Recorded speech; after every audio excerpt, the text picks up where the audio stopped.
Good evening. It is 6:04 p.m. and I call the Thursday, August 21, 2025 Planning and Zoning Commission work session to order. A quorum of the Planning and Zoning Commission is present and the meeting has been posted in accordance with the Texas Open Meetings Act of the Texas Government Code. Staff will discuss the items on tonight's work session agenda. Clayton? Thank you, Mr. Chairman. We've got a lot of things to cover on the work session, but very briefly for the items and just some announcements to make. On Thursday next week, the Texas Guitar Society will have a concert at the Grand Hall. This is a Mozart meets Spanish strings public concert.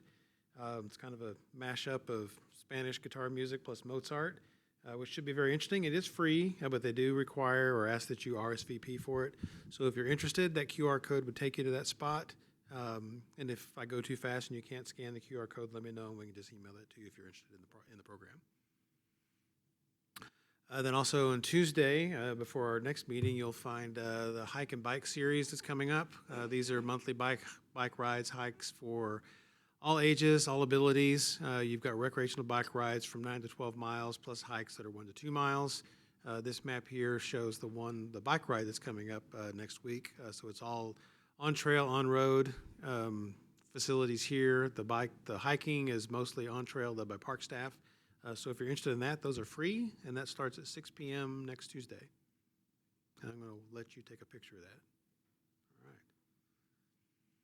All right. And then also the last budget road show is coming up next Tuesday, 26th. This is at Iron Horse Golf Course, 6:30 to 7:30. I understand the other ones have gone very well, and so this will be the last one for that road show they're doing here. So if you're interested in that, Iron Horse Golf Course next week at 6:30. So I'll just jump into, we have two items on tonight's agenda. They are both very similar. They're both related to the wing drones at the Walmart sites on Northeast Loop 820 and on North Tarrant Parkway. You might recall earlier in February this year, they did some revisions to the project to extend the life of those to 3 years, doing some other issues with putting in the permanent power to those sites. All that work is underway, and they are now coming back to expand this operation slightly to add what are called auto loaders at a couple of locations at each Walmart. So what we'll do tonight is we'll present these together just because it's just easier since it's the same type of thing on two properties. They've got one presentation to cover all of this stuff, but then we'll just have you vote on each one separately. And your notes are set up and structured that way. So Walmart site on Northeast Loop, right there at Boulder Drive, Iron Horse Boulevard by the train station. This is a current view of their nest at that site. They're making some improvements. You can't see where they're working on the permanent power, but this is the fenced area. They'll have some permanent power that will be set up down in this area with a little bit of screening on the fence side. And you can see from the photo we have in the staff report versus this photo, they've added a larger, more permanent style home for keeping the drones in the building there in the corner. Instead of a little shipping container, they actually have a nice accessory building now. Same thing at the North Tarrant Parkway site. Their site out there in the parking area. Those improvements, you can still see the generator there, but they are working on extending the permanent power to this site as well. Same type of setup at this location. So they're making some improvements to expand the timing for that. I don't know why that's in there twice. Sorry about that. Okay, so this is the meat of it. Essentially what they're doing is installing these auto loader equipment, which I think we showed a video of that some time ago. These are essentially equipment that where it requires a little bit less human interaction to load the drones. So this setup here would allow whoever the person is to put the materials or merchandise into that box there. The drone would then come over to that site and drop its tether. These guides here kind of help push the tether into the I don't know what they call that thing, the place where the merchandise is. Grabs onto it, automatically loads it, pulls it up, takes off, and does the thing. So there's less human interaction for those types of things. And they've got some video stuff to I'll just show a little bit more, and we had a link to the video in the staff report if you watched that. But these are basically just little small areas with two of those pieces of equipment. The one on Northeast Loop is kind of tucked away at the back of the building. So this is the auto service area on this end of the building right there. So that drone area is basically in this parking lot area here back behind the building. So not really visible from anywhere, but it's kind of tucked away near some doors that come out of the store right in this area. Their grocery package merchandise pickup area is right here on the side of there, so it's kind of close to that. The one on North Tarrant Parkway, a little bit closer to, it's right on the very end of where the merchandise pickup area is. So this area here on the north end of that would be where they would place those two drone autoloader equipment, that location. So this is an amendment to all of these standards because they're essentially expanding the operational area of the drones. The current zoning kind of restricts it to those nest areas, so they're expanding outside of that. So just to make sure everything is open and clear and transparent about that, we've asked them to go through this process just to expand that service area into those two areas. So essentially what it's doing is adding two landing pads, autoloader areas for the drones outside of where the normal storage area is. So that's essentially what that request is about. And these will go to City Council on September the 8th. So any questions about, there'll be some folks here for tonight to talk about this in a little bit more detail, but that's essentially a summary of the request. One question I had is, are we only approving two, or if they want to expand them in the future, would they have to come back? Or is this something that would allow them to expand? I'd double check my notes on that. I think it's set up for just these two, but if it's not written that specific, then it could allow for an expansion of that. Let me look that up and answer that question for you during the regular session, if that's okay. But that's a good question. Don't see any other questions. Okay, all right. Then I'm going to exit out of this. Actually, I had one more. Would they also have issues with power where they would have a generator or anything, or is it because it's so close to the building, it would just get power from the building? I don't think these have any, if they have electrical power, it's going to be very minor, and they would get it from the building. So there wouldn't be any generators associated with this. My understanding is this is basically static equipment that doesn't really have any electrical capabilities necessarily because it's a mechanical device where you put in the equipment, the drone comes to that from the nest, hooks up to it and takes it from there. So it's kind of like a pass-through window or a drive-through window where it kind of picks it up and takes it from there. But a person still has to go out and put the stuff in the machine, so to speak. All right. Okay.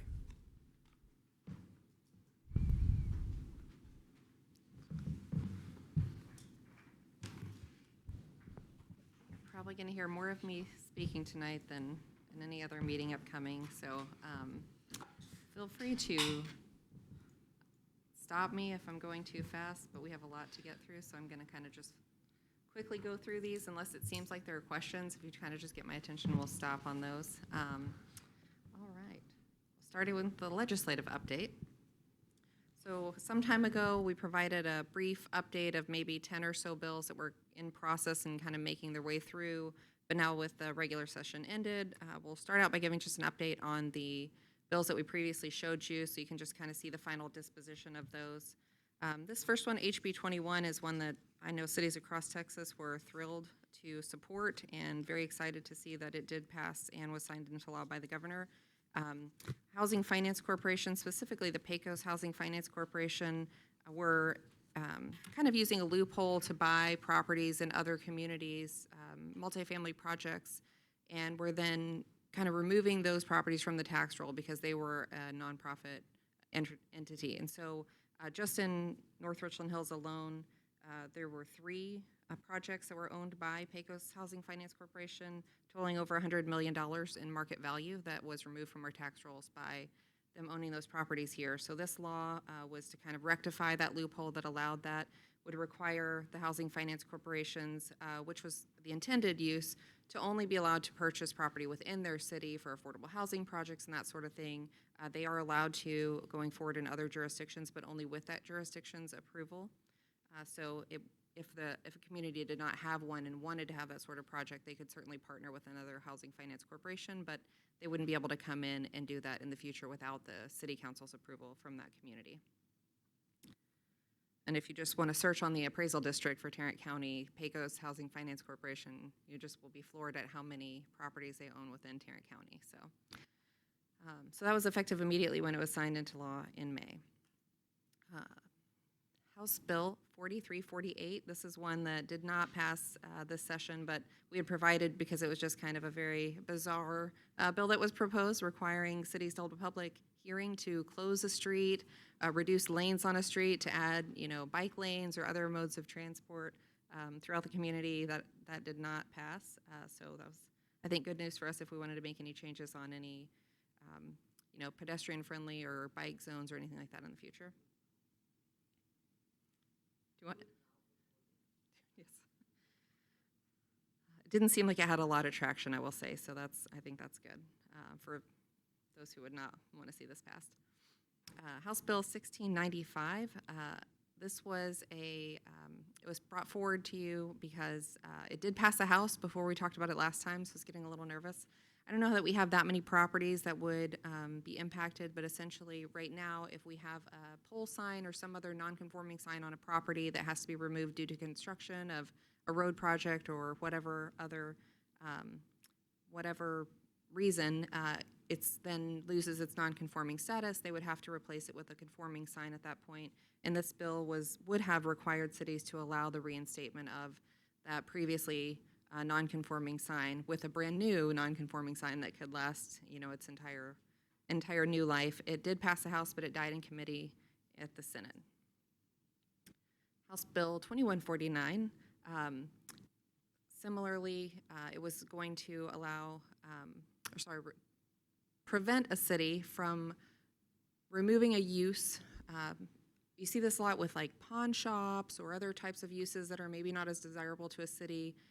They might change a use table or change a zoning in a way that use is no longer allowed in a certain district, and typically a city is able to amortize the property over time to get rid of that, to cause a discontinuance of that use over a period of time. This bill would have prevented that from happening, but it also died in committee in the Senate after passing the House, though, so enough traction to at least make it into that second House. Senate Bill 2215 was really just to remove governmental immunity for people involved in the zoning process at cities. We saw a lot of attachments onto bills to remove that governmental immunity on specific instances or specific topics throughout session this year. This one pretty much just was a blanket immunity removal of the governmental immunity for a city to then be potentially sued, pay actual damages if there was even a small technicality on a zoning case. So also, in this case, passed one House, passed the Senate, but there was no vote scheduled in the House, so it did not pass this session. Senate Bill 840, this is one of the big ones that we are sharing with you. It does not impact North Richland Hills, but does impact many communities in the state. There was a big push this session, as you all know, for changes to legislation that would allow for more properties to come online within the housing market. I think the state research showed that the state was behind by about 300,000 homes of where we should be in the housing market right now. And so there were a lot of various bills passed that would allow for more housing, whether single family, multifamily, just the whole range of housing. Senate Bill 840 would allow a municipality that's over 150,000 population, but also in a county that's over 300,000 population, to require that city to permit any sort of mixed use or multifamily project. That mixed use threshold was just 60%, or complete multifamily project in any commercial district, essentially. The only exception is for a heavy industrial district. You wouldn't have to allow it, but essentially any other local retail, office, commercial, warehouse, any sort of district that was allowed, that commercial was allowed by right, would be required to allow multifamily by right without any sort of secondary special approval, zoning change, or anything like that. Examples for cities, just to kind of put in your mind: Irving, Plano, Arlington, Grand Prairie, Garland, McKinney, all of those in that range. It's not just the million plus cities. This is 150,000 or more. I think that with several others that were in this bracketed 150 plus, we have to really watch next session and see if that comes forward. I think very likely next session or the one thereafter, that often as we see a threshold set, that gets lowered incrementally over time. House Bill 24 removes the supermajority requirement for council to approve a zoning change when there is an over 20% objection from the residents within that 200-foot notification area or property owners within that 200-foot notification area. Weirdly, it changed the threshold to 60%, but then also in the same bill removed the supermajority and only requires a simple majority. So I'm not sure that there's really any value to this threshold being established when only a simple majority is required for that zoning change. And the 20% is by land area, not number of owners. Correct, yeah. the So it could 20%. be a single person Yeah, and so triggering a supermajority. the threshold, and it may have been a couple of things getting amended or kind of worked out in concert, but the one increase was to 60% of that threshold. So the property in area, you're right, had to be 60%, but then right in one of the next kind of bullet points within the bill, change it from the supermajority to a simple majority. So really, just like any other thing that the council would approve, it would just be a simple majority. And that, again, goes back to the desire to allow for zoning with increased density for residential to kind of spur residential development throughout the state. Senate Bill 15 is another one of the bracketed bills of the 150,000 or more in a county with 300,000 or more. This specifically is about lot sizes. It does not allow a city to implement or to regulate a lot size in a residential district that is greater than 3,000 square feet. There's some other things in there, wider than 30 feet or deeper than 75 feet. It's more for large tracts of land, so it's a minimum of 5 acres. It can't be just on an individual lot that somebody comes in and splits into 2 or 3 at an infill project. It has to be at least 5 acres. And it can't have previously been platted. So if there's already a plat approved on the property and they're coming in to try to replat in a much more dense way, that wouldn't be required under this bill. And then also for those properties that are 4,000 square feet or less, they have a whole slew of pieces additionally of maximums that the city can require for in terms of setbacks, lot coverage requirements, and other things on top of that. Again, not one that applies to us today, but one that we'll watch for in the upcoming sessions because we're going to see how that goes in those communities. And it may be that things aren't moving fast enough, or it may be that we see great success in improving housing stock in those communities. I think we'll just kind of have to play it by ear over the next couple of years and see what happens with the bracketing changes in the future. I had a question about the last one. Is that also on unplatted property, or is that also on It previously does, I'm platted? sorry, it does, that it all applies to, oh, you know what, I'm not sure. On the 4,000 square foot or less on the setbacks, I don't know if that applies to just newly platted developments or if that's on also already platted. I'll look into that and get you an answer on that one. I feel like it does, but for some reason I have it ordered that way on the slide, so it may be in a latter part of the bill. So I'll check on that and send out an update. It also, on that one, limits or prevents cities from requiring any sort of building articulation or any of the other things that you might want to have on those homes. All right. Senate Bill 670. Are you guys having fun yet? Isn't this great? Legislative session? Okay. Senate Bill 673. This is one that removes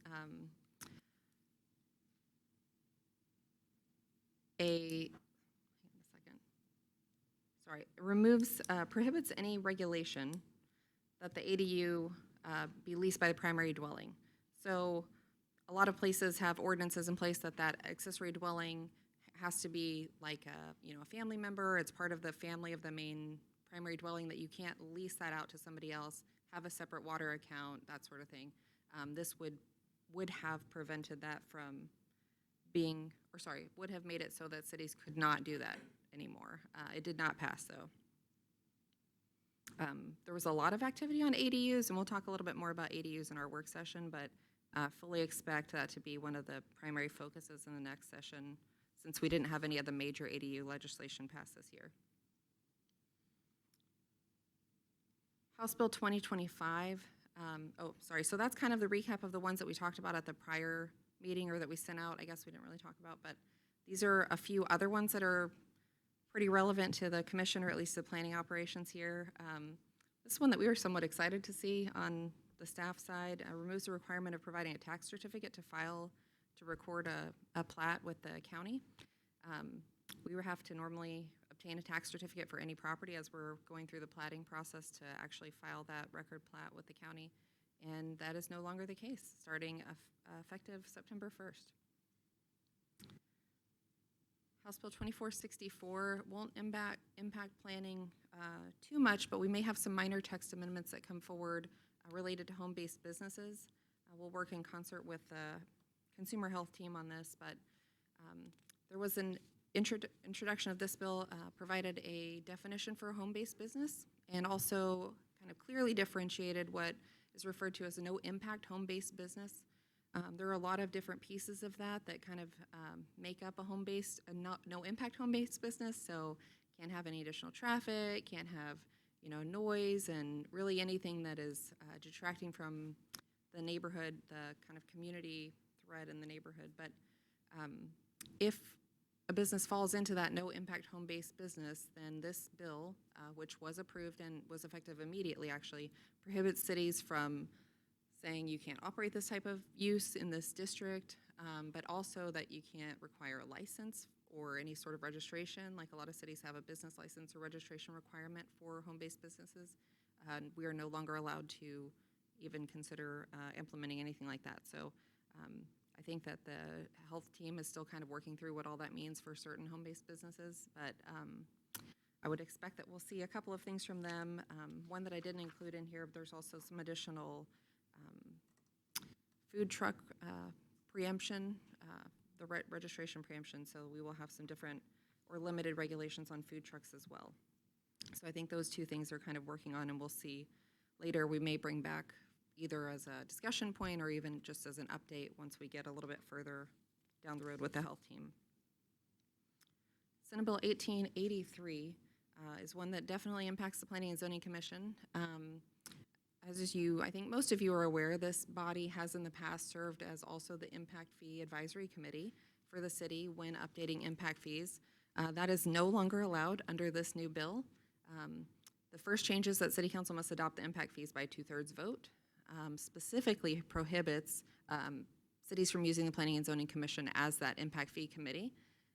It wasn't a requirement, but it was a group that had some development knowledge and experience typically in cities, so a lot of cities use their Planning and Zoning Commission as this committee. We're no longer able to do that, and also the committee that we create when we do update the impact fees has to be represented at least in 50% by members of the building, development, real estate community. So I imagine that will be happening in the next year or so here in the city, and we'll have to put together a new committee for that, but just wanted to let you know that you are off the hook for this role going forward. And another kind of just final piece of that, it does require an independent audit of the impact fees, so it's separate from the city's just annual audit that we obtain, but an entirely separate independent audit will be required before adopting impact fees, just to kind of show that the city has appropriately tracked and utilized their impact fees before. Maybe it's in another bill, but I heard that there was a moratorium on increasing impact fees starting September 1 for 3 years. I know part of this bill does say that you're only allowed to update them every 3 years, but I did not hear anything else about it. We've been talking about putting our impact fee plan Because there are together, some so we'll look at places that when they got wind of that, they immediately contracted with people to I know people that just adopted increased impact fees earlier this week to get ahead of it. I think a lot of people did that as soon as this was filed. A lot of communities did go ahead and update theirs. This does say you can't update them more often than every 3 years. I don't know how many communities were doing it more often than that, kind of prior to this. But I think that the biggest piece was just, not that anybody's necessarily worried about the audit's going to show that the money was used inappropriately or something, but just that's going to be an additional expense and delay in order to get that process going. And then also putting together a new committee that may have no history or knowledge with the city, knowing that committee is going to be majority development community, and they're going to be having to take that into consideration when adopting impact fees for the city. So I know there were a lot of people that were just looking at how quickly can we get an impact fee committee going? Do we have updated land use assumptions? Can we meet all the other pieces just to get it done? But I'm not aware of anything that put a moratorium on it, but I've got a note here to look into that. I do know there's a 3-year reference on this, but that was specifically to, once you adopt them, you can't come back for another 36 months and adopt new ones, so they can't change every year. Does North Richland Hills have all the 3? Do we have what? Roadway, water, and sewer? We do not have roadway impact fees. Oh, okay. We have water and sewer, and we also have a park fee that is treated somewhat like an impact fee, but it's not an official impact fee in this regard.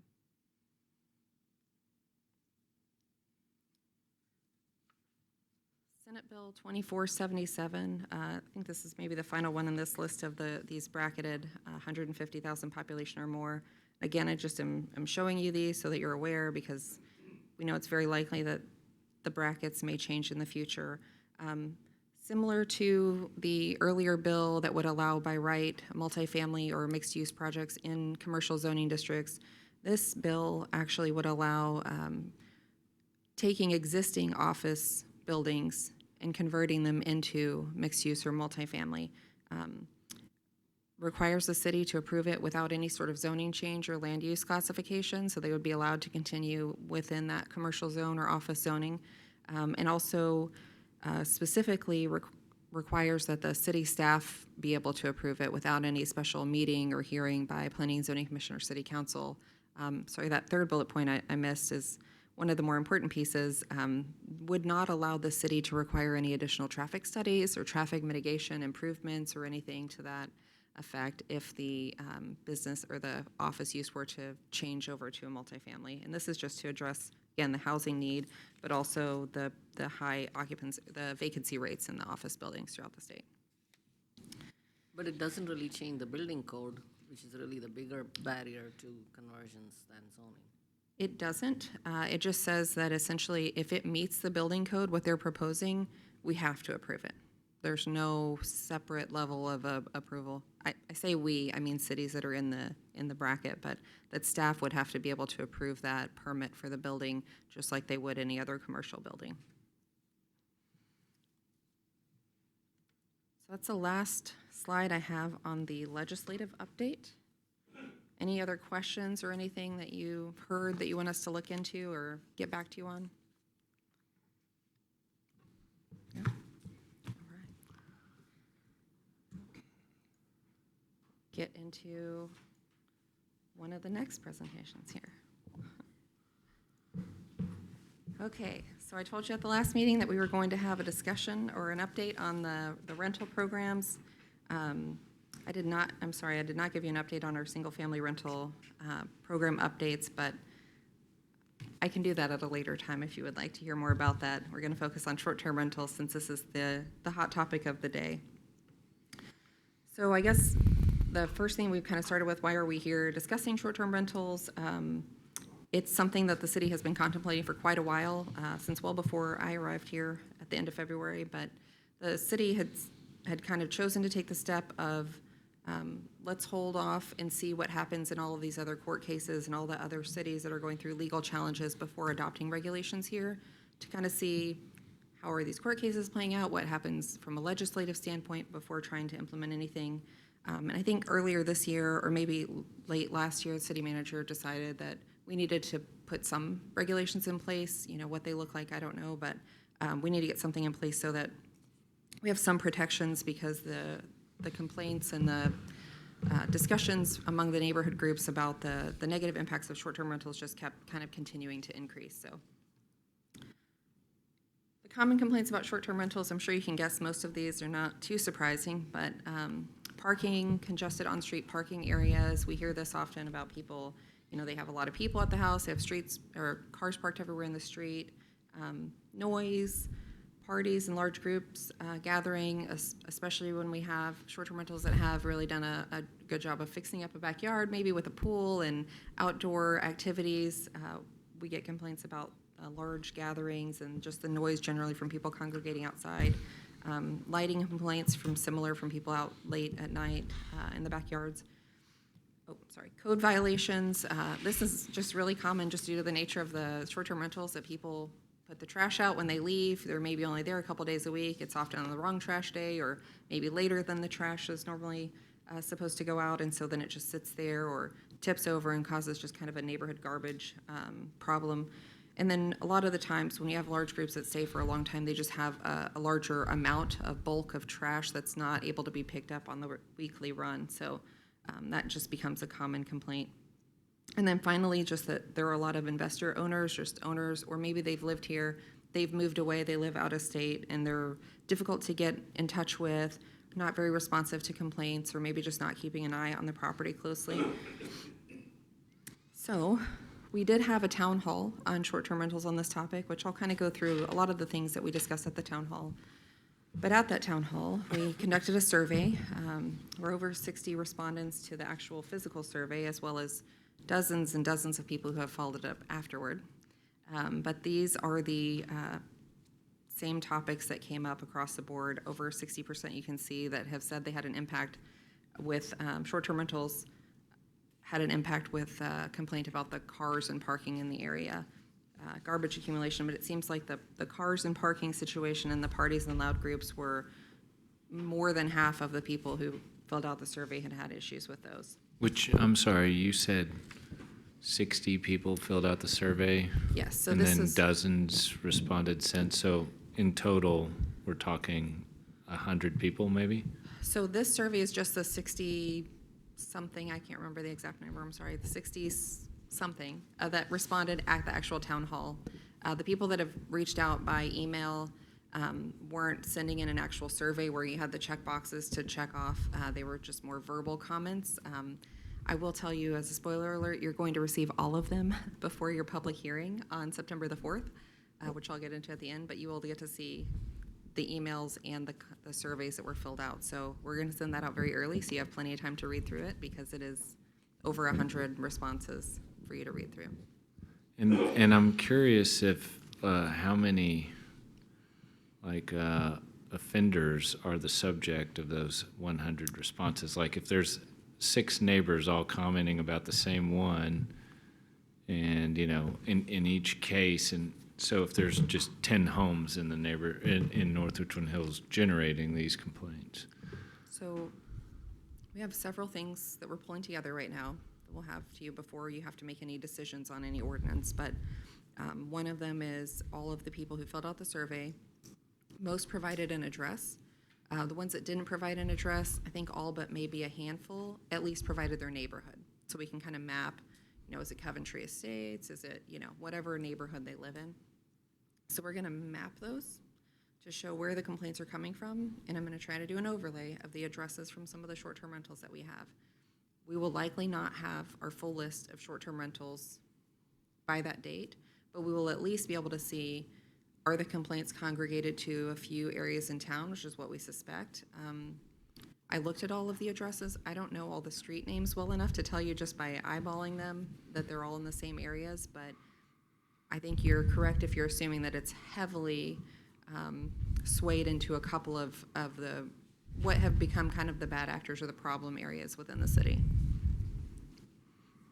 And what are the sources that you're using to figure out how many short-term rentals are in the city? So the lists that I have right now are the ones that we've received complaints on in our code enforcement area. So we had to pull all of the complaints that came in through code for an open records request. So we pulled all of those out of the system that they use.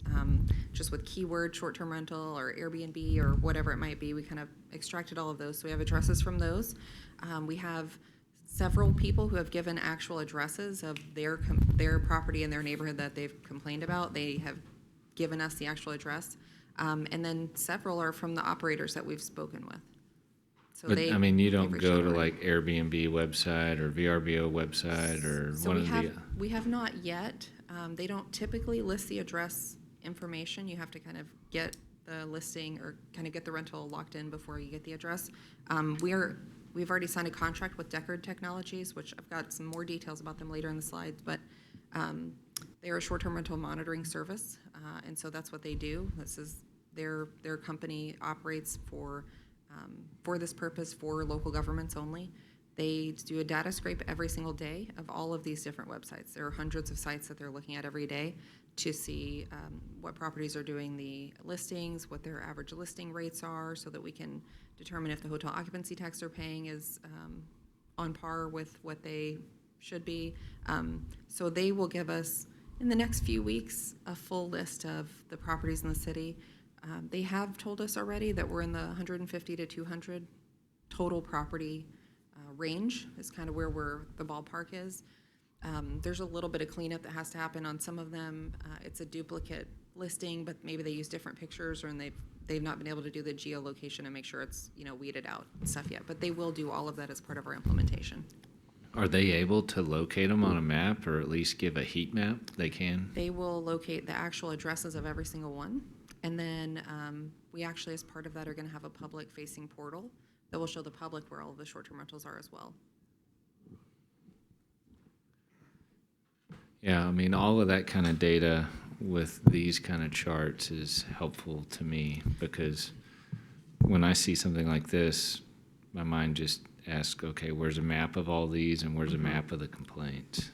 I think, as you all have probably experienced, we don't have a lot of people that show up to say, I'm really excited about this thing. They Yeah. only show up when they're really not excited about that. Or we would have seen some really full council chambers for the Jakes and Tacos and Avocado zoning change. If you looked at the social media comments versus the number of people that showed up here, I think that's just across the board. We don't hear from people when they're happy about things.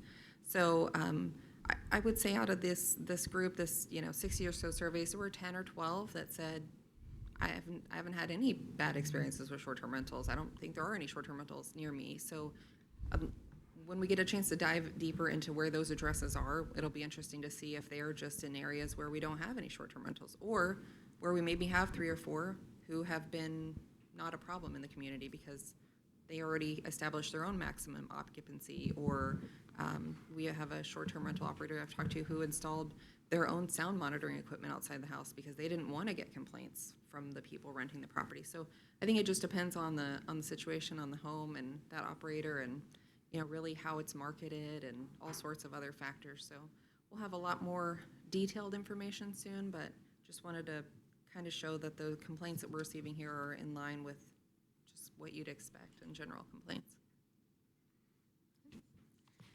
So I have a quick question. Sure. You've already answered one of them, but it sounds like you've got people looking at, is one of the things that the city's looking at is having them register? I mean, is having people they must register as a Yep. short-term rental, long-term rental, so that this whole process is, people know where they are, the city knows where they are, taxes are paid appropriately, et cetera. So I'm assuming that part of this process is that that's not going to be a question anymore. Yeah, so that's correct. So on the options for managing the short-term rentals, there's a whole bunch of different ways that cities approach this. The first one is requiring registration. We are not able to answer any of the questions about the short-term rentals unless we know where they are, as we've all determined. We don't know where they are, we don't know who the owners are to get in touch with them. Requiring the registration, I think just on its own probably weeds out a few rentals from the city, just because people don't want to register with the city, they don't want to agree to follow any rules or anything. So requiring registration is the first piece. Implementing the tracking software, which I'll talk a little bit more about our software just because it's, I think, really cool and does a lot more than I thought that it would be able to do. Introducing neighborhood protections, so along with the registration and the draft ordinance, which I'll kind of go line through line later, but having some neighborhood protections in place, like establishing maximum occupancy, finding ways to deal with parking and noise and other things. If you are going to allow short-term rentals in neighborhoods, it at least provides some protections for that. Increasing code monitoring, this kind of goes back to that requiring registration. If we know where the rentals are in the city, the short-term rentals, then our code team that maybe works a night shift or works a weekend shift can kind of follow up and drive by and put a little bit closer of an eye on those properties on just a regular basis and not just in a complaint basis. And then finally, adopting zoning regulations, limiting short-term rentals to certain areas. Not all cities do this, but some cities have taken the step in actually implementing a zoning requirement. And so it's something that is on the table for the city of North Richland Hills and is why we've advertised for public hearings coming up in September. So what regulations does the city have right now on short-term rentals? So the city has never actually added in short-term rentals into our use table or really authorized them as a use in any capacity. So, on the other hand, we have not put anything in place that says, any regulations that short-term rentals must abide by, because it's not a decision that the council ever really was handed as a, do we want to have short-term rentals? And if so, then what would we like to have in place? So this is the first introduction of any regulation about short-term rentals. Are we looking at any requirement to have some local representation for the owners? Yeah. So that you don't have somebody living in Florida and we can't find anybody who can clean the place up? Yeah, I think these next two slides kind of talk through everything that's in our ordinance. I will say we're kind of fine-tuning the actual ordinance language after this meeting and the city council meeting on Monday. And then as soon as we have that wrapped up by Wednesday, we'll send it out to you. So then you'll have it for a week in advance of the next meeting. So you have some time to not only read through it, but also reach out to me if you have questions ahead of time or think we need to look more closely at something. And I'm assuming that HOAs individually can also make their own restrictions. They can. And they can also deny the opportunity for a short-term rental within their community. Is that correct? Yeah, I'm not sure what authority HOAs have, but I do know that our regulations would not impact an HOA's ability to do whatever they have the authority to do. And I think that a big piece of that public-facing portal as part of our software implementation is primarily there for the benefit of HOAs who already have some regulation in place, so that they don't have to pay or do any extra digging to identify where their short-term rentals are. We're going to put it out there. So just to kind of run through the general requirements for our ordinance, we would require an annual registration. This is, I think, the most important piece, or maybe not the most important, second most important piece, just to get everybody registered so we know where they are, we know who to contact if there's a problem, and we can really kind of watch those properties. Inspection would be required at registration. We also require inspection for long-term rentals, so it's the same kind of life, safety, health inspection for the property. The difference with the short-term rental is they're not allowed to participate in the self-certification program, which we have just adopted for our long-term rentals. And then also, in addition to the initial inspection, the city has the option to inspect again up to once per quarter. And that's based on, how often are they renting? Are we getting complaints? Are we having general issues in that area? There's a lot of factors that can go into play, but it provides the opportunity for the city to decide to conduct additional inspections if they deem it necessary. And then possibly the finalist, so the most important piece, I think, when I said the annual registration was second, the most important piece is that it provides us an opportunity to then revoke a permit for the properties where we have continual issues. So if we have properties that are violating any of our different regulations, we have the ability to then revoke a permit for those violations. So I'll get into the kind of more specific draft regulations. I will talk about the zoning piece later, so we'll get into that as a whole separate discussion. But for the actual registration requirements or the regulations as part of the non-zoning component here, parking, the biggest issue that we heard by far, parking would be limited to no more than 4 vehicles with no on-street parking. So every space has to be off-street. That's driveway, garage, doesn't matter, no more than 4. None of them can be parked on the street. Requirement for a local point of contact. When we have an issue at 2 a.m. or 11 p.m. or whatever time it is, the rental has to have a point of contact who can respond within 60 minutes. And again, any violation of any of these regulations I'm going through would lead into the possible revocation of that permit. So on the parking, 4 off-street spaces minimum. Is that right? If there are 4 spaces, they're allowed up to 4 spaces, up to 4 vehicles parked. If the property only has 2 parking spaces because they have a converted garage and they can only fit 1 or 2 cars in the driveway, that is all they would be authorized to have. They can't have the additional up to 4 in the street because no on-street parking is ever allowed. The 4 is a limit of if you had a really long driveway that could fit 12 cars, you're only allowed 4 in total. And so if a short-term tenant is legally parked on the street, then it is a code violation. It is, and I'll tell you how in just a second.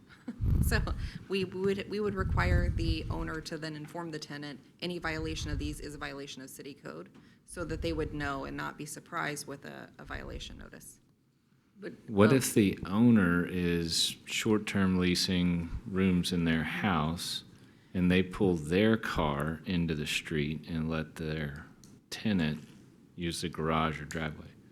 The draft that we've published thus far does allow for an owner-occupied short-term rental for the owner to park on the street. But the tenants that are renting that short-term rental in the draft, so I'm just proposing, I'm just showing you tonight what has been proposed thus far, really, or kind of where I think we're going.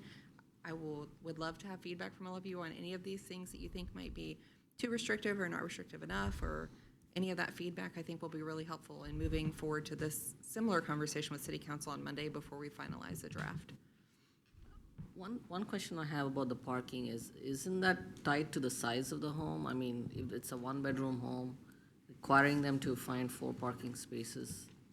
is They gonna- don't. They don't have to put. They don't have to have 4 parking spaces. It's just that the maximum, it's limited to 4. They can't have more than 4 vehicles parked on the site ever, kind of regardless of the size of their driveway. If they only have 2 in a garage and 1 in a driveway, like we see in a lot of homes here, then they would be capped at 3 because that's all they can fit off street.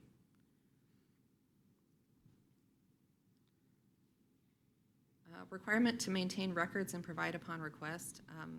We will be getting information from the monitoring service on estimated nights leased and rates for those nights and that sort of thing. But if we were to say, hey, you've only paid this much in hotel occupancy tax, and our records show that it should have been this much, and there's a discrepancy, then we would require that they show us their records to prove that they have paid appropriately that hotel occupancy tax.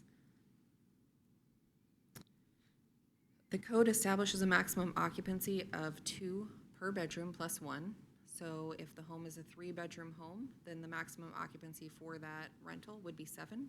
If it's a 5-bedroom home, the maximum occupancy would be 11, keeping in mind that there's still that parking requirement in place, but the occupancy is set as 2 per bedroom plus 1, never to exceed more than 12 guests.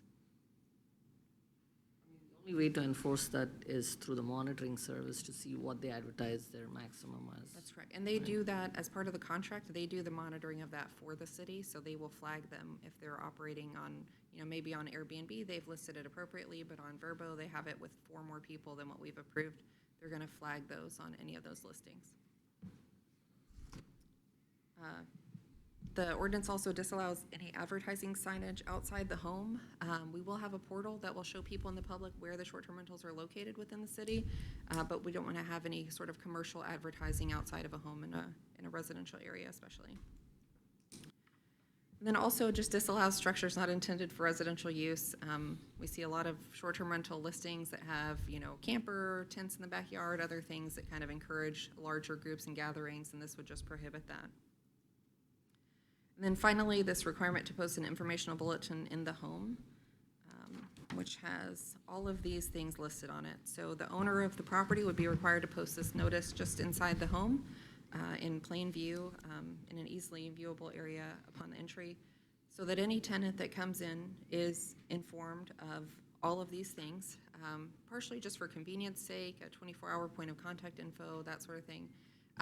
But also the city rules, the maximum occupancy, the trash schedule, the quiet hours, and then the parking rules and all of those things, with a statement that says failure to comply with these is a violation of city ordinance, not just for the owner, but for the tenant. So the person who's renting that property would be in violation of city ordinance, and this sign would give them notice of that so that they know in advance. Just suggestion would be also maybe like leash laws or something like that, because a lot of VRBOs also allow 4 pets. So maybe something also for the neighborhood to have something regarding pets also. And picking up after their pets. What pets? Okay.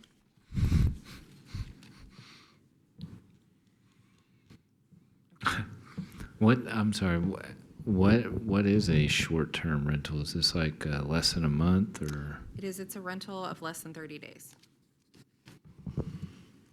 And the 2+1, is that inclusive of adults only or children also? It includes children also.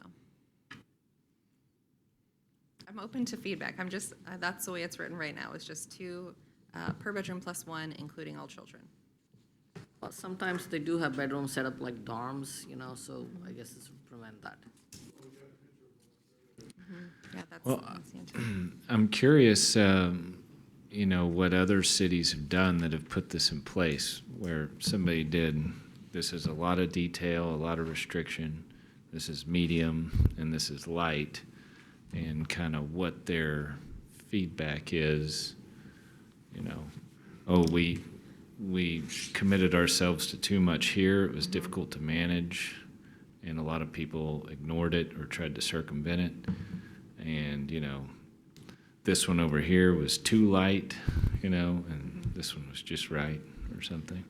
I would say I'd that be- most of the ordinances that I've seen are kind of geared toward the type of the community. So if you're a tourism-focused community that is trying to bring a lot of people in, they might have a registration requirement to make sure they're collecting more of a revenue focus to collect the hotel occupancy taxes, but less on the regulation or neighborhood protection side. This ordinance was definitely drafted more with the neighborhood protection in mind.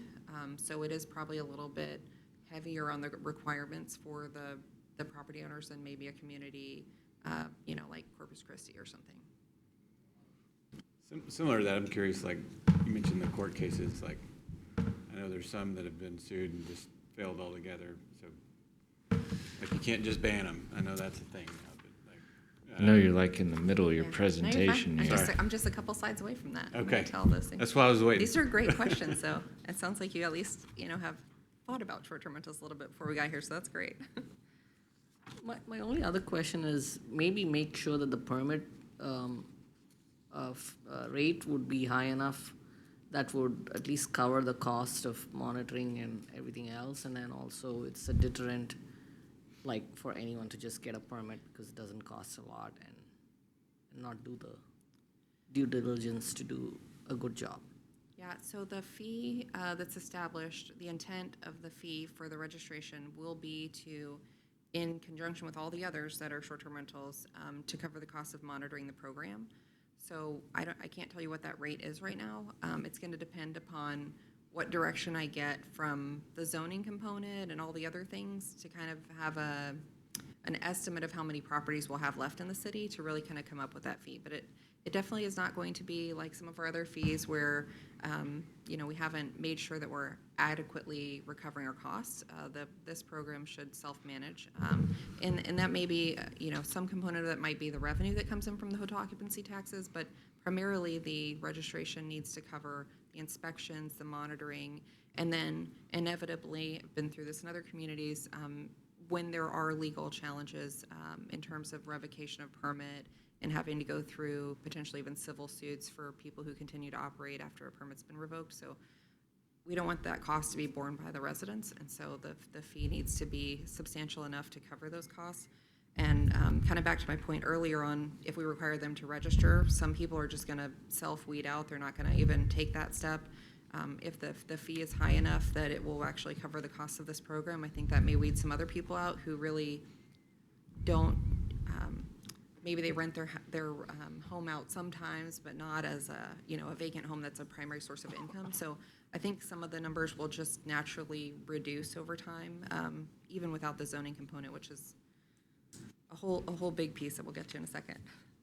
A quick question. And obviously, people want to keep their yard and their things nice in order to attract people to want to stay there. But let's say that nobody does. Let's say that that's somebody that's not close by and their home isn't being. Are there any considerations being made for having pool or lawn maintenance or things like that if the owner obviously is not living there, and there's if they're not renting and things aren't happening, that they must maintain those for those rentals? So the lawn maintenance, just like any property in the city, we have height requirements for weeds and grass. We have to notify once per year before we can get to the point of issuing violations, and so this would be the same way on that. I think just having the system with the registration in place and knowing what properties are short-term rentals will help our code team to be able to watch that a little bit more closely. If a violation occurs for weeds and grass, that also counts in as one of the 3 violations that could lead to revocation of the permit. So we'll be very clear with the owners up front of these are all things that can lead to possible revocation of your permit. To the pool aspect, I think a lot of the party kind of houses that we have where people have got large groups coming and staying and having outdoor parties around pools. I don't want to say that they are the primary problem, but they seem to come up a lot in conversation, at least through the town hall and people afterward. These pools in a short-term rental would be treated as a semi-public pool. So the same way your HOA pool is or something like that. They have different levels of testing and different requirements in place for those pools. And I don't know that all of the single-family homes with pools will be able to or will want to take the steps to comply with that. So I don't know about any other like levels of pool maintenance. That's not my realm, but I know that I've talked with the building official and team about the semi-public pool component, and I think everybody's in agreement that that's what we would be deeming these pools. There are also websites that kind of operate with just the intent of renting out your pools for parties. So we've had that conversation as well on those are not private pools anymore when you're renting it out to the public. And so that then creates a semi-public pool classification in our mind. I got a quick question. Is there already an occupancy tax in place in the city? There is, it's 7%. Okay. And we are collecting from some short-term rentals, but not most. Most of them are not paying in the occupancy taxes yet, so that's another piece that we're gonna map and look at. Did you have another question? No. I saw your light. Yeah, just making sure. Okay. All right, so the short-term rental tracking software, we have signed a contract and are about to have a kickoff for the implementation of Deckard Technologies, our short-term rental tracking software. They do daily data scrapes, as I mentioned, of all of these listing providers. It's hundreds of websites that they're looking at. It's not just a few big names that you're familiar with. There are some that kind of pop up that are more local and special to certain areas, so they find all of those and they scour them. If it's a local realtor that is known for advertising short-term rentals, they'll hopefully track it down and add that to their list. They do a daily scrape so that we can see when the property is removed from listing, so that we can identify when it might have been leased out, so we can compare the hotel occupancy tax later. They also check for all the things that we require. The occupancy, they'll check and see if they've listed the property at a higher occupancy than what it's been approved for. If they mention things that we talked about, like we have tents in the backyard for you can sleep 6 more people or whatever. We have also added into the ordinance, I should have had it on that other slide, that they can't advertise with the intent. They can't list that it's the intent of the property to use it for large gatherings or parties. So we may have a couple of keywords like events or parties that are not allowed in the advertising. We're still kind of, that's one of the last pieces that we're trying to fine tune. And then also we would require that they list the permit number in the listing. So when we issue them a permit, that number has to go into the listing so that we can do a quick reference and cross-check and make sure that they're registered and paying taxes and that sort of thing. And then also, I think one of the best parts, they have a 24-hour bilingual call center to receive complaints about these properties. And it's not just a call center that takes notes and gets it to us later. We get to establish with them kind of a workflow for the type of complaint that comes in. Maybe we decide if it's a noise complaint that we want them to call dispatch, or if it's within certain hours, or if it's a high grass complaint, we want them to submit a ticket for code enforcement. So we'll work with the company to establish what we want to happen based on the types of complaints that come in, and they will take all of those calls 24 hours a day. Oh, this was just kind of a sampling of the different websites. A lot of things that we've learned in working with the provider. People very commonly list on multiple sites and have very different types of listings. One is maybe listed for a small group, like a family gathering, on one site where that gets more traffic, and on a different site they may be listing for a bigger party crowd, and they have different pictures of the house and different kind of advertising, different rates, different occupancies, and all sorts of things. So they're looking at all of those, and every property will have its own page within the system, and it'll show all of the different listings for that property all in one place. Okay, so moving into the violations and revocation of a permit. Code enforcement would be monitoring all of those violations that pop up through the software provider. We'll work really closely with PD. Sometimes PD gets the first call, and so we have to make sure that when the police department responds to a property that's in our system as a short-term rental, they'll all be identified in their CAD system, so they'll know when they get there that it's a short-term rental. It'll be flagged for them. So if they have an issue that they respond to, there will be crossover to the code enforcement department or the building department, whoever's managing this program when it's implemented, to make sure that that's tracked as a violation if it goes through a route that doesn't go through our short-term rental hotline. The ordinance is written as may revoke a permit after multiple violations. It's written as 3 or more violations. It doesn't have to be 3 of the same type of violation.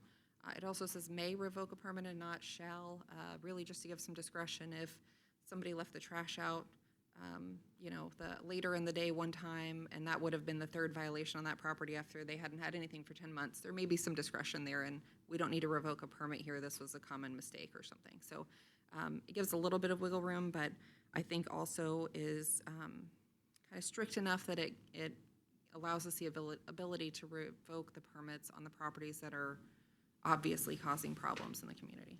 You have multiple violations in one incident? It is not written as multiple instances, and so I would let the city attorney determine how he wants to interpret that, but it is written as 3 or more violations.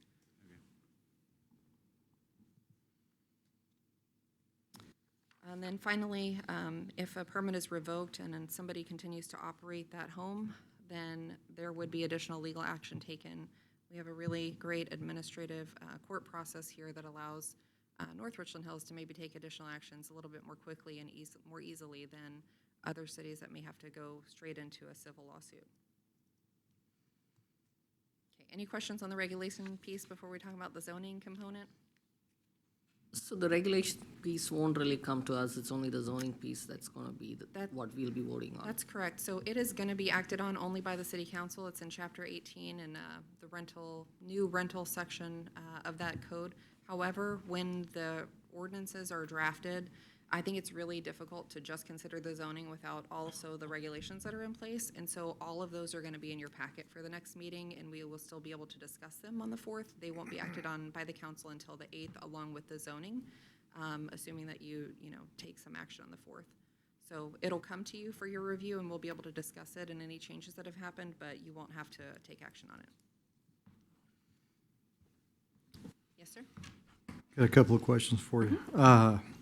Because I don't believe that we are a destination for short-term rentals. We've used them in the past, my son's graduation, things like that, where they actually help relieve some of the stress on the city. Do you know what our current occupancy hotel rates are right now? Are our hotels sold out all the time where this is an issue with us? It's a really good question. I don't know the answer to that question. Maybe I'll have to work with Craig on that. I don't know how full they really are. I know we just broke ground on a new hotel right out here, so there's got to be some market there. I think maybe some of the venues that we've added between, Peppa Pig theme park, Malibu Jacks, we're trying to bring people in for more activity, entertainment use, but I don't know how many of them are overnight guests. It doesn't seem to be a massive issue. And then how long are we going to give them to register? Because I know anybody that's registered right now will be grandfathered in. So when this is public, how long do we give them to register? So I don't know that they will be just grandfathered in. I think we're looking at all the options for any of the short-term rentals that are here. That's a kind of a prime decision point that I'm going to let City Council direct me on Monday to give me some feedback on how to draft the final ordinance. If they were to, I'm trying to think how to phrase this, if they were to allow some short-term rentals to operate going forward, they would have a reasonable period of time to register. Most of these people we're gonna have to reach out to by mail. We don't have just a phone number to call, so that kind of extends it out a little bit. I can't imagine that that period is much more than 45 or 60 days, though, to get into that compliance piece. If they were allowed to register at that point, they would have to begin at that point complying with all of the other aspects that we talked about in the regulations. Okay. And I don't know where you're going with zoning, but I have a massive concern with short-term rentals for schools, obviously being in education for as long as I was. Short-term rentals shouldn't be anywhere near schools. I don't know if y'all have thought about that, or? I have thought about that. It's not written into the draft, but I will talk a little bit about that Okay. concern that in just a couple of seconds. If you give me just a minute, I promise I'll get there. Got it. Thank you. Okay, so I mentioned that the city had not taken action before. They were waiting on some court cases to kind of make their way through. It's really nice when we start tackling a problem like this or a new ordinance like this that we don't ever have to really fully reinvent the wheel. I worked immediately before this with the city of Rowlett, which is a lake community, lots of short-term rentals. We had a lot of challenges, and I feel like the ordinances and the changes that we made just while I was there helped us in those instances where we needed to revoke a permit. So a lot of the aspects of this ordinance that we started with here came from that, also taken into account feedback from the city attorney, from an attorney that I just spoke with, thanks to a resident who put us in contact with him, who worked with other communities who were adopting ordinances in Arlington and Grapevine and Plano. So we've gotten a lot of feedback from people that kind of have been following these cases, but just to kind of run through it. Grapevine formerly had an outright ban on short-term rentals. That was deemed not to be legal in the sense of just you can't have any short-term rentals in the city at all. So they came back and said, well, we'll allow short-term rentals, but only within multifamily projects. So they only allow multifamily short-term rentals. And then there's some parameters within that. The complex has to be at least 50 units, and then there's a cap on the percentage of units that can be short-term rentals. It also requires that it's the owner that's a short-term rental. So in this case, I think it would be if you had maybe some vacant units in the building, you could furnish them and advertise them as a short-term rental if they were not leased. Arlington, I think, is the most highly referred to case, at least in terms of zoning for short-term rentals. They did all of the years of data gathering and mapping things out and proving really the governmental interest in implementing this as a zoning, the zoning component of the short-term rental regulations.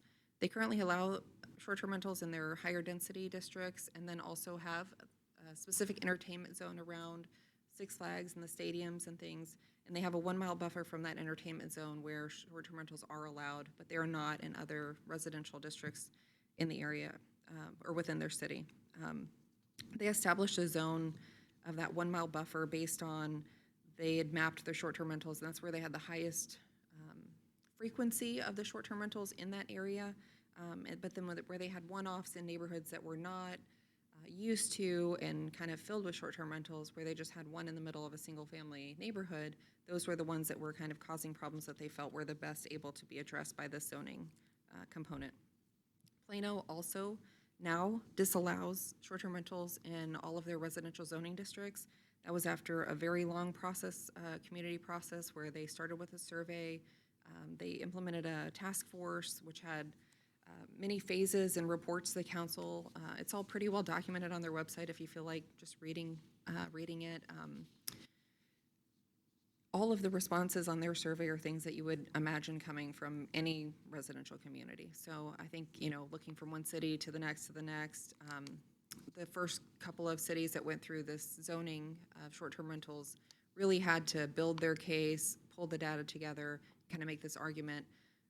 I think as we move forward and kind of what we've done, the amount of public feedback, I think that is appropriate here in this case, but I don't think that there's a need necessarily for us to take a 2-year look at this problem, because other communities have already really done the legwork for us and shown that implementing some of these regulations can help in the community. Fort Worth also disallows in residential zoning districts. They do allow in all of their mixed use and commercial zoning, and they require a zoning verification letter as part of the application to just prove that that property is within one of those allowable districts. That's one of the cities that was being watched more closely. There was a district court ruling recently in favor of the city's ban in residential districts. I would just say that that is very likely to continue to move through appeals processes. I don't think that will just be the final disposition. I don't think we know yet what that will come out like. Euless, Bedford, and Keller I don't have on the list here, but they all require registration of some sort, similar to the regulations that we've proposed here. Keller does specify that they will revoke a permit after 3 violations, the same way that we have it listed here. My notes here, and this might have been updated recently, but Bedford had recently implemented a rule that denies applications for short-term rentals if they're located within 1,000 feet of each other.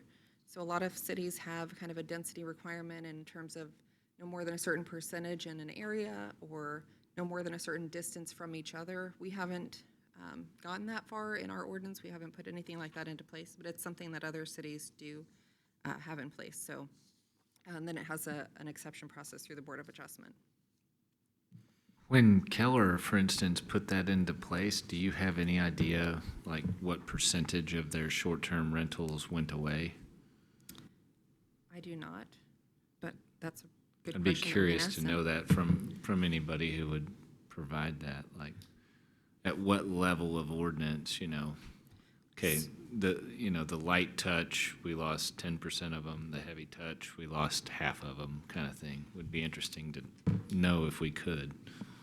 So just in communities that have implemented registration regulations, do they think that that decreased the number of operating in the city in total? And if they have Maybe they're numbers not on it? maybe they don't have the third-party measurement like we're proposing to put in place here. Maybe they don't have that number, but at least they might have like a gut feel. May also be able to just ask our software provider, since I know they do a look-back period. They've already done the data scrape every night, so when we implement it, we'll be able to look back and see the ones that have been operating in the city, which I think will be helpful for the back payment of hotel occupancy taxes, but But you I think can get some they may have communities the from number them. for Keller too? well, I don't know that they did Keller. We can reach out to Keller specifically, but just that just gave me the idea that if I reached out to our provider, they may be able to give us other cities that we know now have that data from them. So we can see if they had that change of how many were operating before they did the implementation versus now, if they just implemented a regulation piece. But we'll reach out to Keller specifically and just see what feedback they have.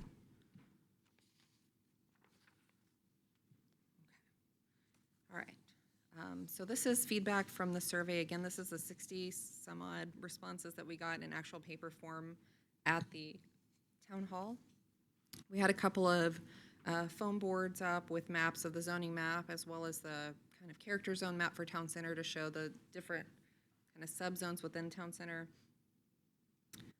About 25% of the people who filled out the survey just really did not want short-term rentals anywhere in the city, which we know is not probably the option that we're going to end up with. So we have to look at where are they the most appropriate in the city.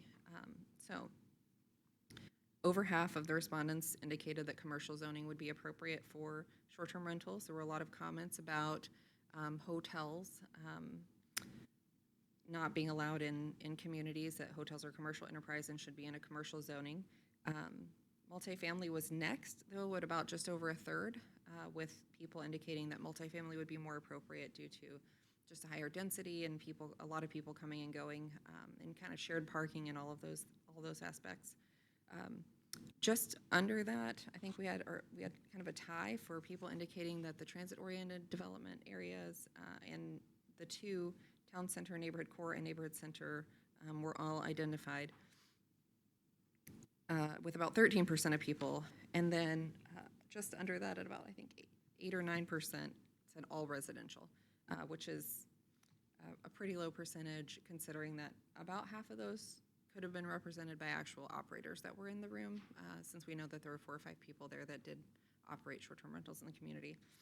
So not a ton of support outside of that for allowing them outright in the city, although I will say several people did say, I've never had any issues with short-term rentals. I don't know, I think it'd be nice to have one near me for when my family comes to visit or something like that. So there were a few people that had some positive things to say about rentals in residential, but it was not very many, and I would say is not the direction that I have gotten, at least in the discussions from the work sessions I've had with the city council. So I want to talk about a couple things here, just on the comments that were received. Some of them just said, I don't want any short-term rentals here.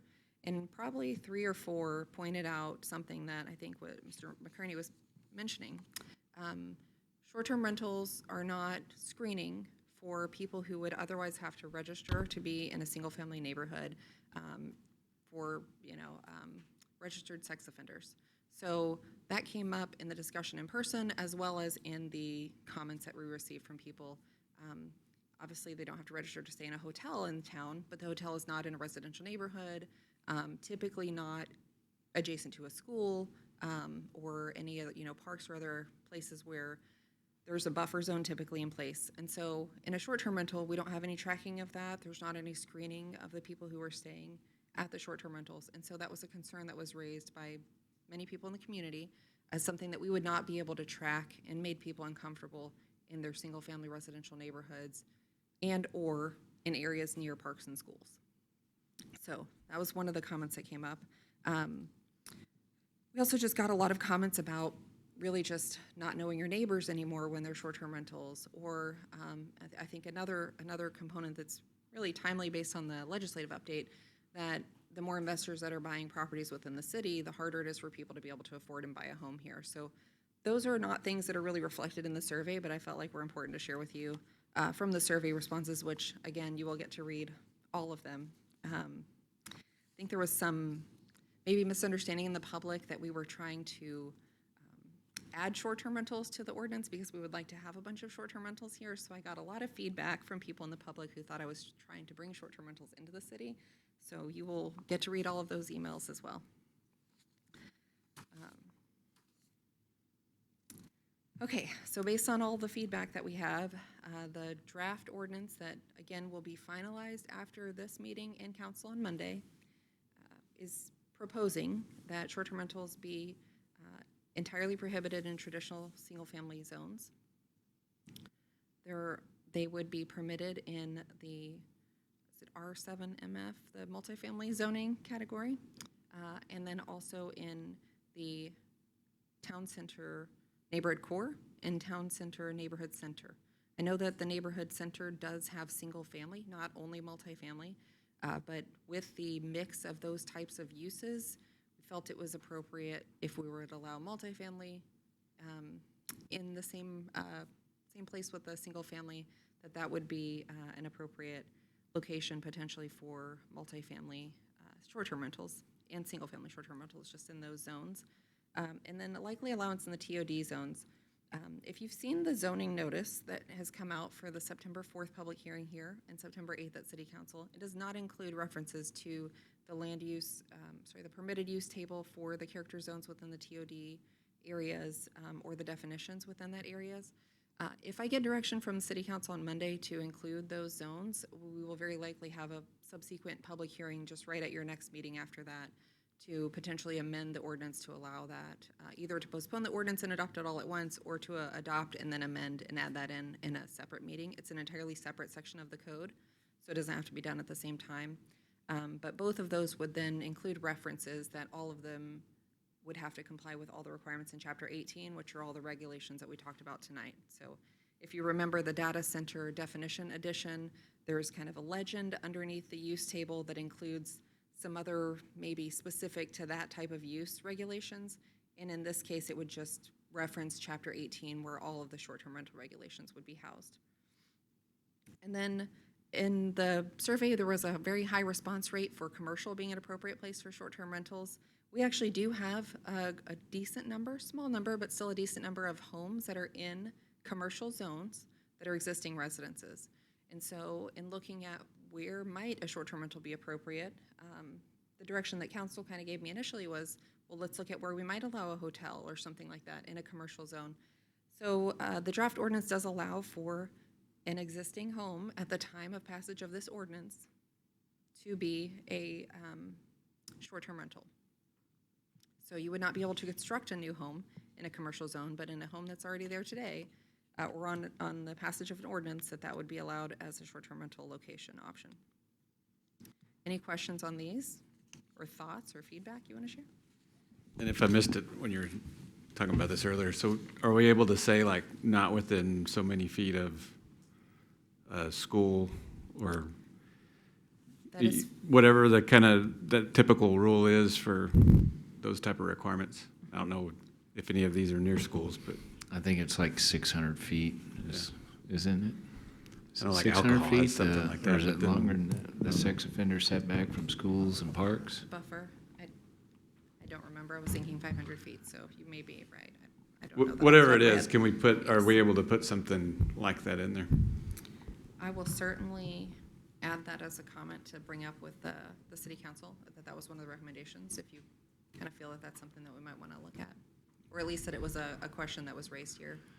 I would match that sex offender setback where I don't think they're allowed to purchase a home within X number of feet of a park or school or other protected use. It's just to reside. You can't even rent in those areas. Right. I mean, you can Yeah. restrict renting to sex offenders, but you can't restrict selling to them except within a distance of these protected uses. So Right. they have the right to purchase. So basically, all the short-term rentals that exist, I'm guessing most of them exist in traditional residential settings. Basically, those would be gone.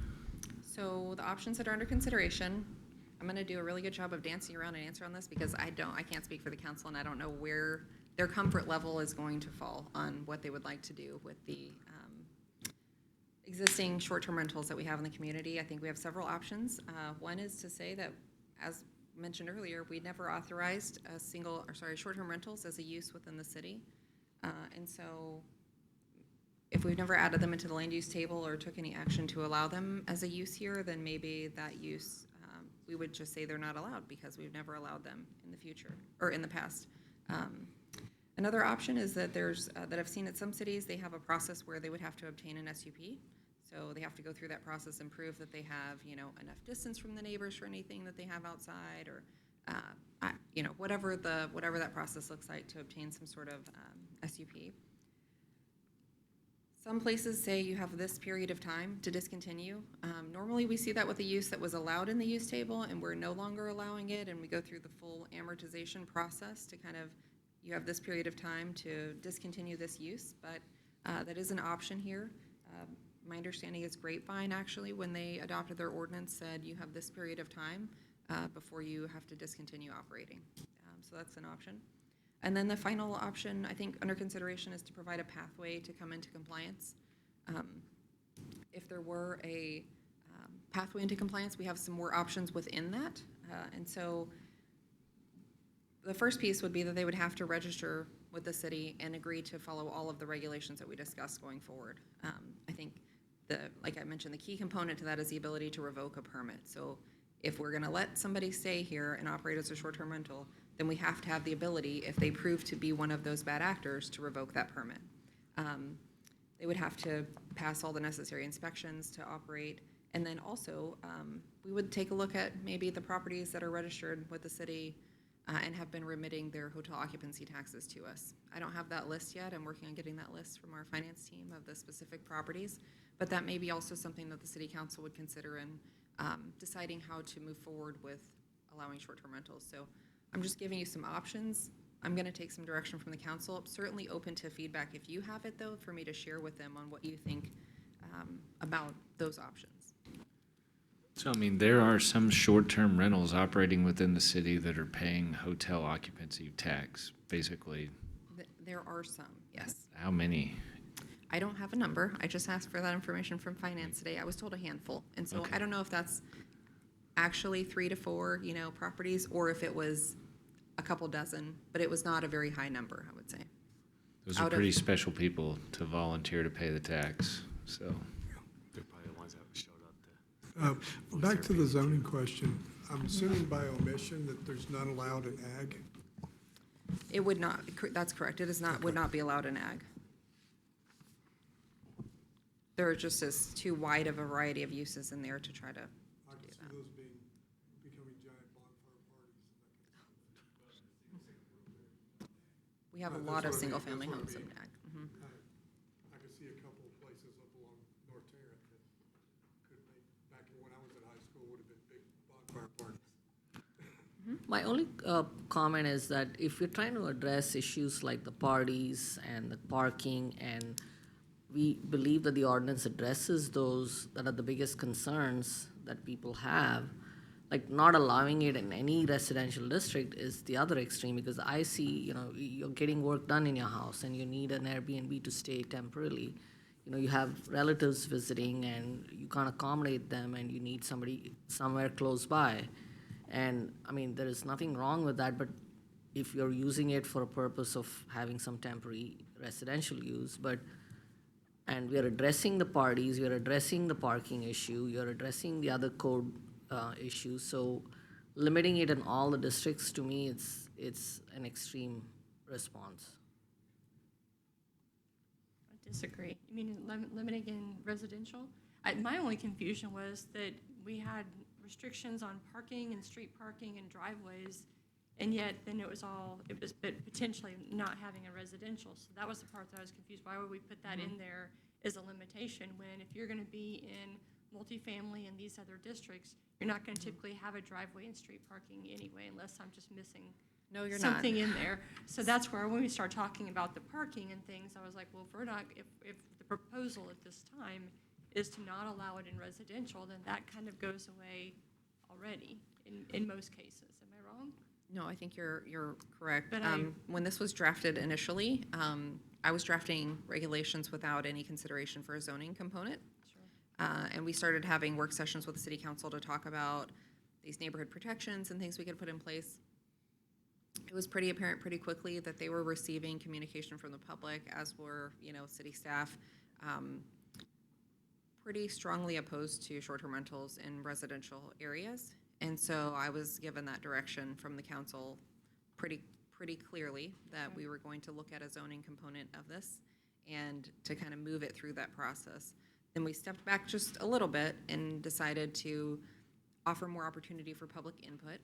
And so we had the town hall last month, which was very well attended. I know some of you were there. We probably had over 100 people attend. And then we also reached out and had a focus group with short-term rental operators. So I got their feedback. They have very similar sentiments that were just mentioned here about implementing regulations should take care of most of the problems in their view. And so they were, obviously opposed to a zoning component in the regulations as well. They seemed very open to complying with all the regulations that were listed.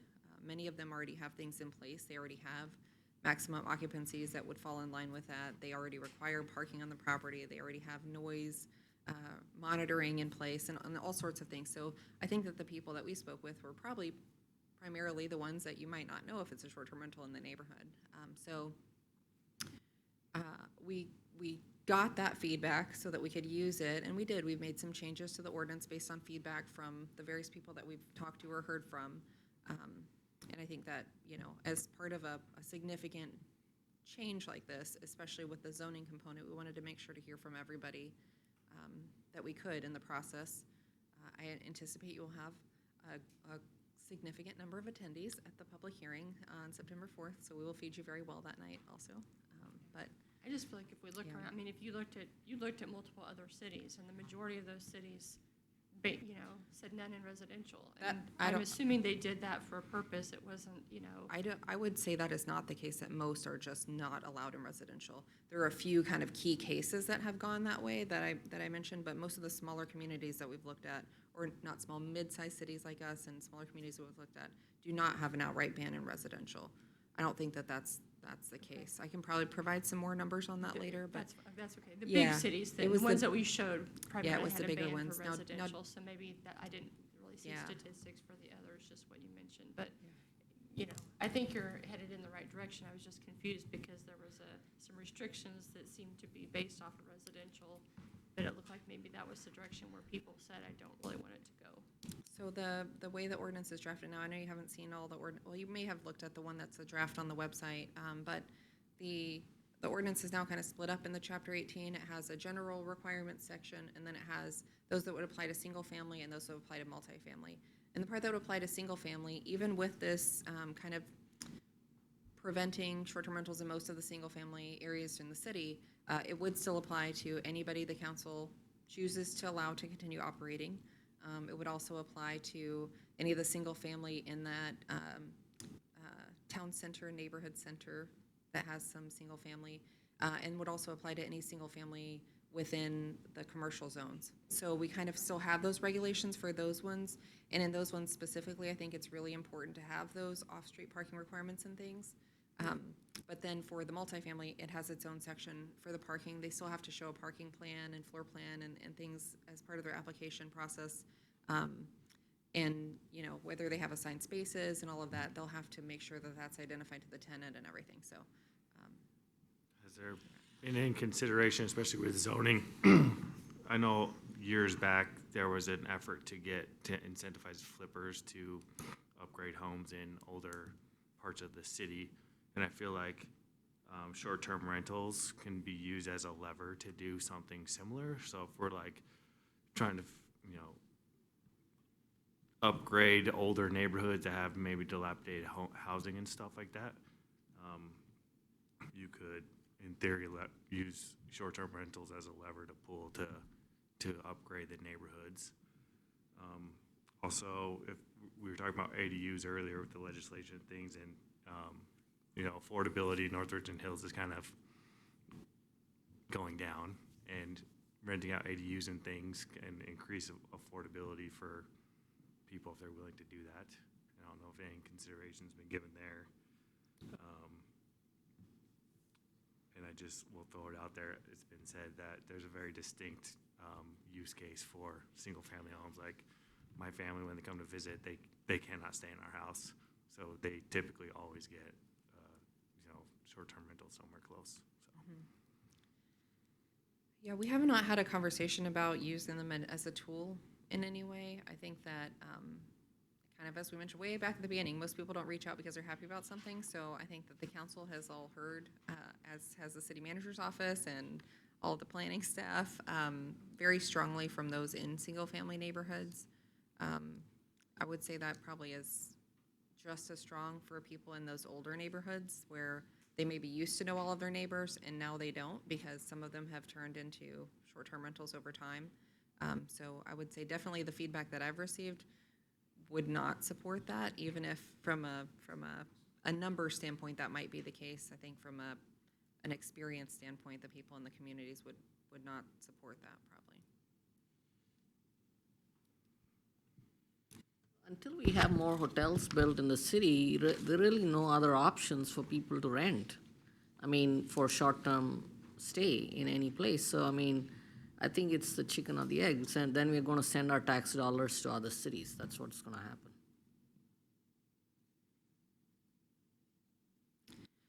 True, but if part of the legislation that just passed is saying that we don't have enough housing and that we've got to increase the apartments and multi-unit housing, then you're saying, okay, let's, in some cases, let's go ahead and use the housing that we have as short-term rentals. To me, that's backwards. That's backwards to say, let's go ahead and use that and fill those up with people who are coming and going, and let's build a bunch more apartments for the people who want to live here. That's my opinion.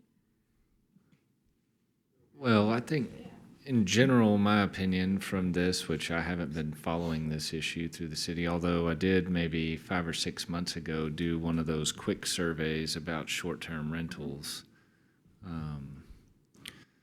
But to go from no regulation to not allowing it in traditional residential seems like a really big swing all at once. And I don't have the benefit of looking at the map with all the, 100 or 200 dots on it, or where these are, and the dots of where the complainers' addresses are. But, yeah, I mean, as you're going through the presentation, my mind was thinking like, okay, you can start with a lighter touch, and if you don't get the results you want, you can increase it and make it heavier. But when you go with a real heavy touch, which is not allowing it in traditional single family, then all of a sudden you're just wiping out investment that people may have made. And some of these people are kind of voluntarily paying the hotel occupancy tax. I'm not sure if voluntarily is the right word. They might be required to, but they're making effort. So I'm just curious, if you put regulation in there and you had a third-party group that was good at enforcing that, it might really limit the amount of complaints, but still provide, that service that's beneficial to some people here in the city. I mean, my wife and I, we have 4 kids. We typically don't stay in a hotel if we can find like a VRBO option. And whenever we're visiting family, I mean, we're going to places that aren't really destination places. So it's been helpful to us over the years. And I imagine there are people traveling here for family, and it's helpful to them, like Jacob had mentioned. But my thought is that once we see the map, it's going to obliterate a whole bunch of those dots. And a lot of those people are probably, not the offenders. And to Jacob's point, a lot of these people probably like purchased a property that was kind of run down and invested a bunch of money in it to turn it into a business opportunity. So, and here we are with kind of high interest rates and a housing market that's kind of stuck in the mud a little bit. And there's probably some people that are like, geez, I really don't want to sell the house right now. I'd like to find a business plan to carry it a few years too, and then potentially sell it. So, But still, long-term rentals are still an option in a residential. I mean, you can still rent your home in a residential area, just not necessarily people in and out, the entire time. And again, Yeah. some of those dots may be in some of the areas that Mr. McCurney's talking about. You're gonna have some of those all the way, that some are gonna maybe be wiped out regardless of if they're paying the taxes or not, simply because if we're putting any restrictions on, on some of those items as well, that takes them out of the picture. And they might be, running a very reputable, business there, but that's still, if we're putting some of those restrictions in place, that it is what it is, so. well, I think, it sounds like we need to put some restrictions in place to eliminate some complaints that are being fielded, but I wouldn't put so much in place like the zoning necessarily that you remove the market's ability to make the decision on what the highest and best use is. And while I'm saying all this, I mean, I'm happy to have, neighbors that are not short-term renters. So,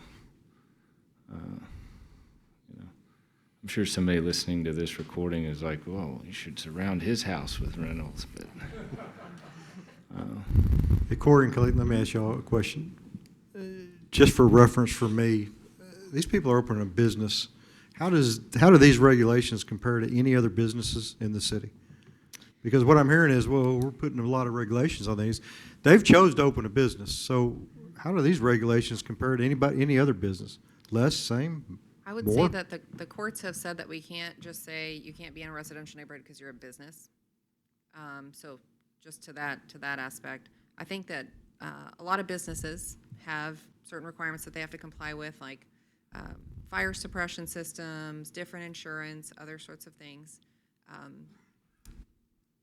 Under the new legislation that passed for the no-impact home-based business, most of that is exempted. We can't require any sort of additional fire suppression. We can't require registration and all these other things. But that is for properties or for businesses that are not causing a negative impact on the neighbor. So there's not parking in the street, and there's not loud noise and all these sorts of things. And so I think if there were enough regulations that could be put in place to just prevent that all the time, if it's a house that only one person can come in and they're going to be there for 2 weeks at a time or something, maybe it's not any different than having a neighbor that is just living in and renting or owning a home. We know that in practice, people are in and out much more often than that. A couple of days is a normal rental and a short-term rental. I know similar, I have 4 kids. We always stay in a short-term rental somewhere. mostly for convenience, and so if the community we were going to didn't allow that, we'd end up in a hotel or, you know, a couple of rooms, but maybe it's a couple days, maybe it's a week. I mean, my family is not, I hope, causing problems in the neighborhood, but I don't know that I could say that we're not causing any more noise by coming in at, you know, late at night when we arrive and unloading suitcases and stuff like that. So I don't know that no impact home-based business piece could really be applied to this. So from that standpoint, we do require that they operate in a commercial zone typically for a business. I don't know, I guess it's really hard for me to answer. Is it, you know, is a single-family, long-term rental a business if it's not the homeowner, or, you know what I mean? I think Right. there's a lot of different, so Yeah, many different I just thoughts struggle and with, and I considerations. don't think you want to overburden anybody, but the flip side is, it is a business. You're operating as a business, there should be some regulations to it, and so we don't want to get that. So, thank you.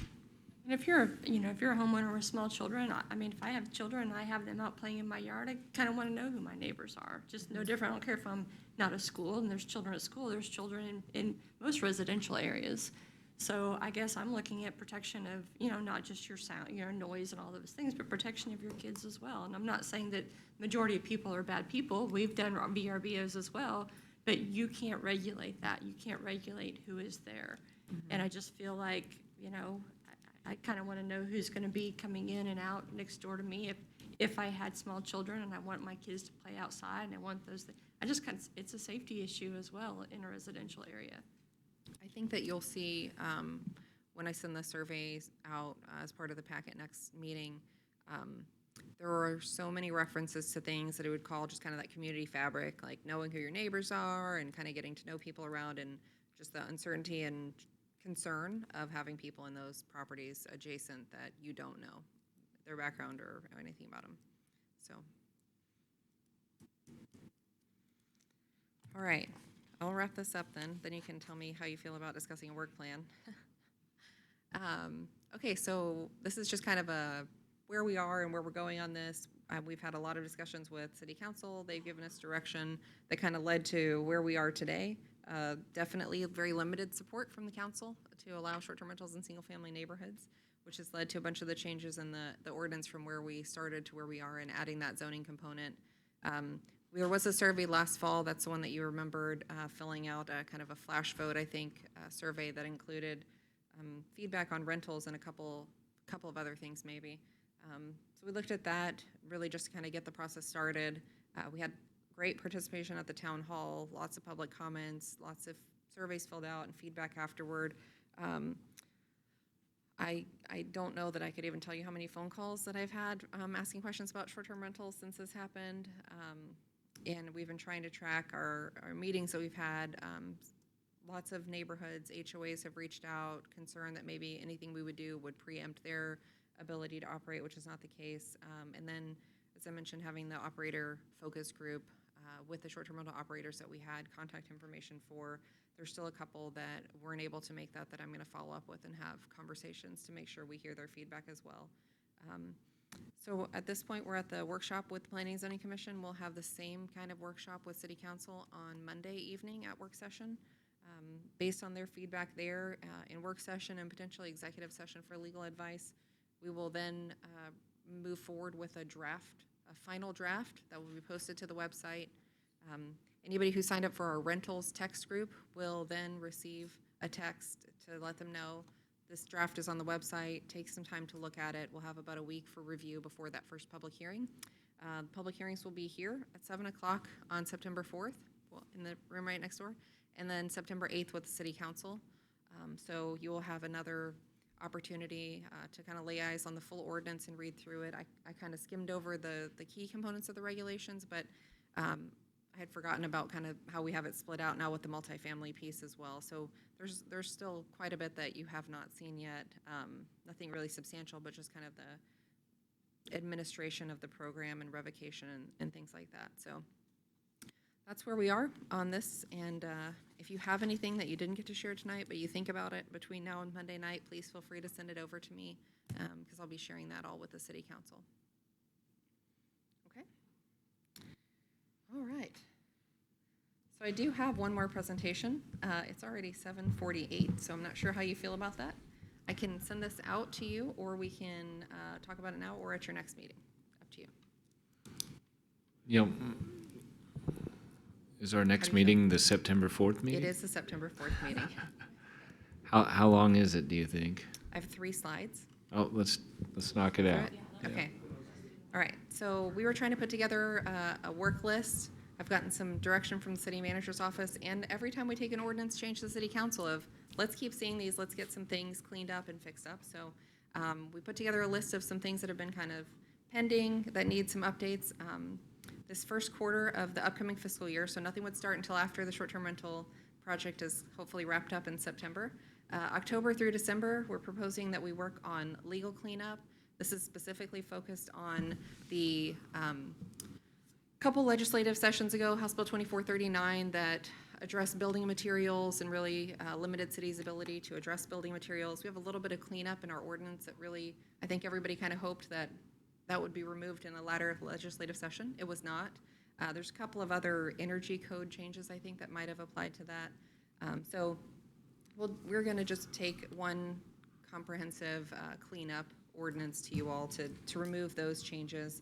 And then also we're in the latter phase of our efficiency study primarily for permitting, but development review is kind of also a component of that. I think there's likely to be some recommendations on plating procedure changes that may come out of that just based on the feedback that I've heard from them. And so anything that might come along with that, we would bring in that quarter.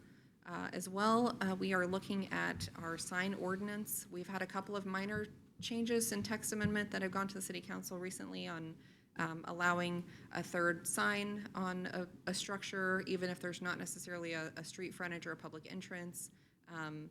Things that just were causing sign review board cases when they seemed like a common sense thing to approve. And so we're going to look back at all the sign review board cases, see where there might be some possibility for changes to our monument sign regulations on height, size, masonry surround, that sort of thing.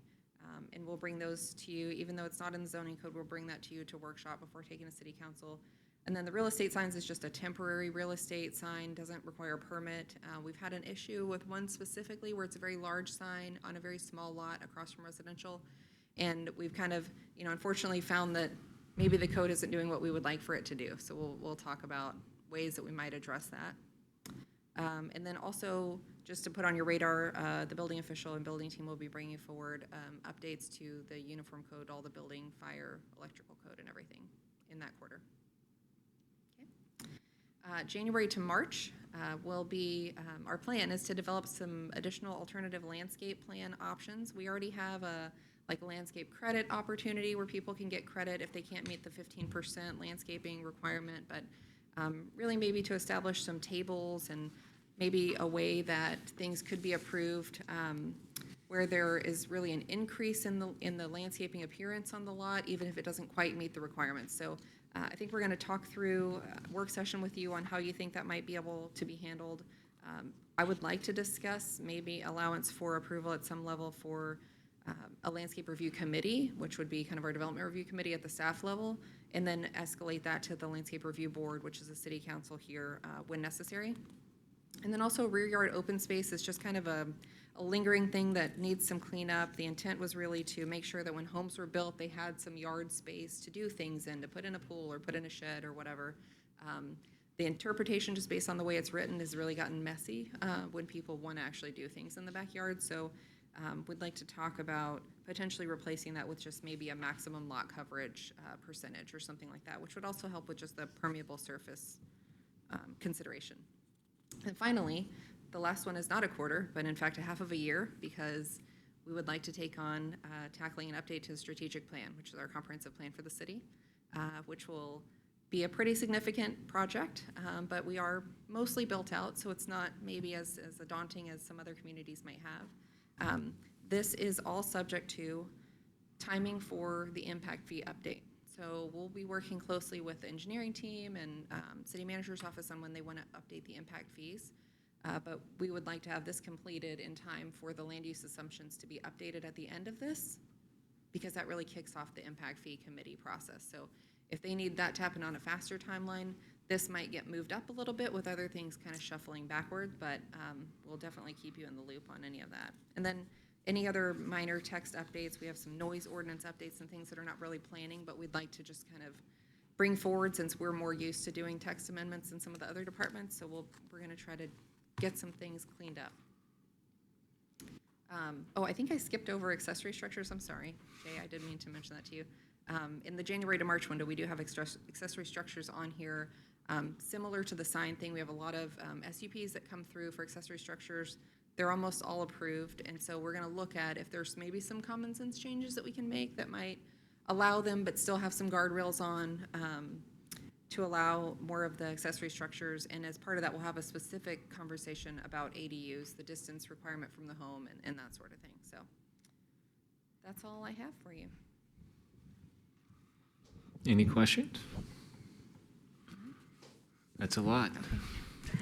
I know. Let's bust it out. I'm sorry.